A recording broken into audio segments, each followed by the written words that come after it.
어느 여름날 저녁, 딸과 함께 장례식장에 갔습니다. 딸 친구 할머니께서 소천하시어 조문을 가는데 딸이 함께 가자고 한 겁니다. 빈소에 도착하니 딸 친구 봄이의 안쓰러운 모습이 보였습니다. 봄과 딸은 서로 끌어안고 눈물을 펑펑 쏟았습니다.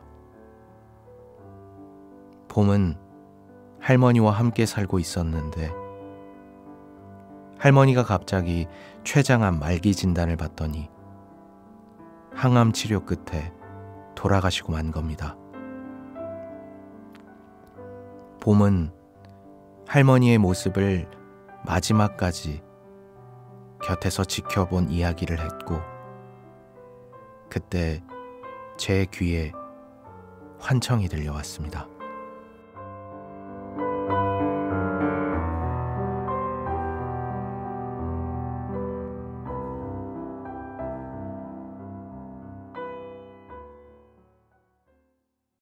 여보, 잘 살 수 있지? 우리 신랑, 내 마음 알지? 내가 세상에서 제일 사랑하고 아끼는 우리 딸, 우리 신랑. 잘 살아. 알았지?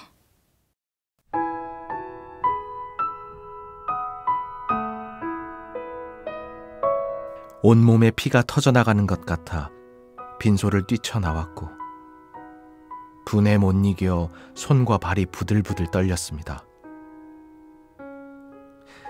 2018년 1월 20일 아내가 갑자기 코피를 쏟았습니다. 119에 다급히 전화하고 응급실에 도착해서 수십 가지 검사를 하고 기다리고 있는데 응급실 총괄 의사가 보호자를 찾았습니다. 급성 골수성 백혈병으로 의심됩니다. 바로 입원하셔야 해요. 내일 골수를 채취해서 검사를 해야 정확한 병명은 알겠지만 지금 환자의 백혈구 수치가 23만인데 부딪히기만 해도 바로 사망할 수 있는 수치예요. 환자가 충격을 받을 수도 있으니까 나중에 알려드리는 게 낫겠습니다.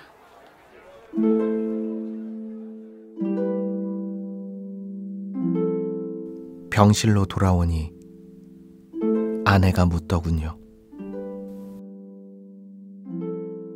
여보, 나 죽어? 의사 선생님이 나 죽는데? 자기가 왜 죽어? 안 죽어. 다 나아서 집에 가자. 응? 아내는 밤새 고열과 싸우며 사경을 헤맸습니다. 의사와 간호사는 수혈을 하고 긴급 해열제 투여와 얼음팩을 바꿔가며 힘을 썼습니다. 저도 1분 1초도 아내 곁을 벗어나지 않고 간호했습니다. 하느님, 어디에 계십니까? 사랑하는 제 아내를 제발 살려주세요. 만약 데려가신다면 아내는 두고 저를 데려가 주세요. 새벽 5시가 돼서야 아내의 체온은 35도로 내려갔고 언제 그랬냐는 듯 숨소리 또한 새근새근했습니다. 2018년 4월 9일 두 번째 항암 치료를 끝내고 아내와 함께 맞는 23번째 결혼 기념일이었습니다.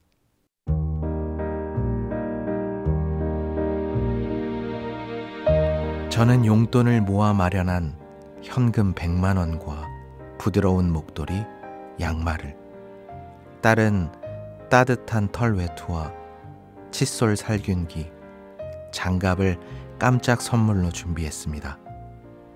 전날 집에서 끓여온 쇠고기 미역국도 병원 식당에서 살균하여 아침 식사에 내어놓았죠. 아이고, 이걸 다 언제 준비했어? 힘들었겠다. 우리 신랑 딸 너무너무 행복하고 고마워. 내가 내년에는 맛있는 요리 해줄게. 꼭. 아내는 눈물을 흘리면서도 미역국에 밥을 말아서 맛있게 먹었습니다.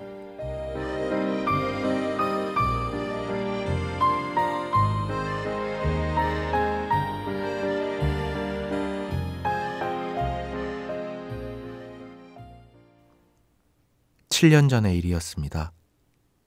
아침 일찍 출근하러 광역버스를 기다리는데 갑자기 자동차가 저에게 후진했습니다. 자동차의 하반신이 깔리고 무릎 십자인대가 끊어졌고 긴급 수술을 받고 병원에 6개월간 입원했을 때 아내는 저를 지극정성으로 간호해 주었습니다. 퇴원 후 다니던 회사가 다른 회사와 합병이 되면서 저는 본부장 자리를 내놓고 강제 퇴사하게 되었고 대표이사까지 억대 주가 조작 사건에 휘말리며 6개월간 급여를 받지 못했습니다. 또한 얼마 지나지 않아 30년 지기 친구에게 보증을 서준 것이 부도나면서 2억 원이 넘는 부채는 눈덩이처럼 매일 불어났습니다. 딸 학비를 감당할 수 없어 영재 소리를 들으며 예술중학교에 다니던 딸을 일반 중학교로 옮겼고 딸은 더 이상 음악을 이어갈 수 없었습니다. 세 식구가 지하 단칸방에 살았습니다. 아내와 손을 맞잡고 울며 하느님을 찾았지만 희망이 전혀 보이지 않았습니다.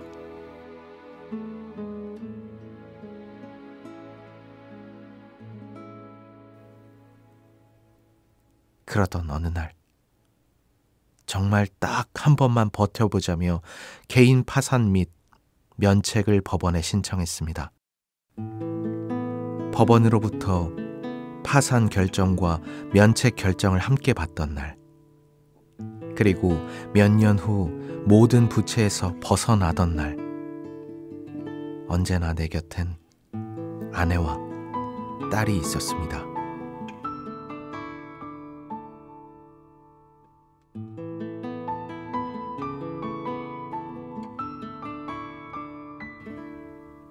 아내와의 23번째 결혼 기념일이 지난 후 1차, 2차보다 몇 배로 고통스러웠던 3차 항암 치료도 끝났습니다. 주치의로부터 혈액 속의 암세포가 사라졌다는 소식을 들었습니다. 감격하며 퇴원 날짜만 기다리던 6월 16일, 아내가 고통을 호소했습니다. 가서 아내가 아프다고 말했더니 삼병동 간호사가 와서 아티반이란 약물을 주사했습니다.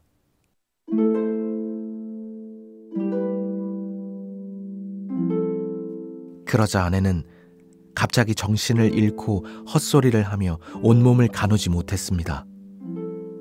다급하게 의료진을 호출했으나 아무도 나타나지 않아 긴급 조치를 받지 못했습니다.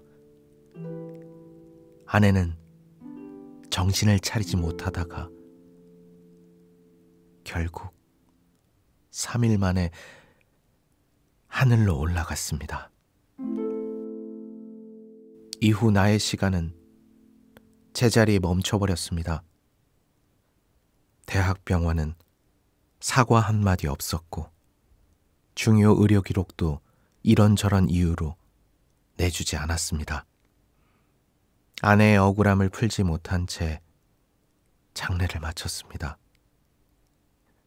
아내를 따라갈 수 있으면 얼마나 좋을까 매일 생각했지만 하나밖에 없는 딸을 위해 제가 할 수 있는 일은 사는 것뿐이었습니다. 심장을 끄집어내는 듯 했고 온몸을 밧줄로 묶어 놓은 것 같았습니다. 어느 날은 아내가 나타나 손을 꼭 잡아줬습니다. 현실이기를 간절히 바랐지만 야속하게도 꿈이었습니다. 어떻게 살았는지 모르겠습니다. 시간이 나를 앞질러 흘렀습니다. 일상은 조각조각 나뉘어 맞춰지지 않았습니다. 움직이고 이동하는 공간마다 아내의 채취로 가득합니다. 1년간은 낮이나 밤이나 잠을 이루지 못했습니다. 시간이 어찌저찌 흐르고 아내와 함께했던 공간은 재건축되어 사라졌지만 항상 아내와 같이 있다는 상상을 하면서 50대 중반에 홀로 서기 연습을 하고 있습니다.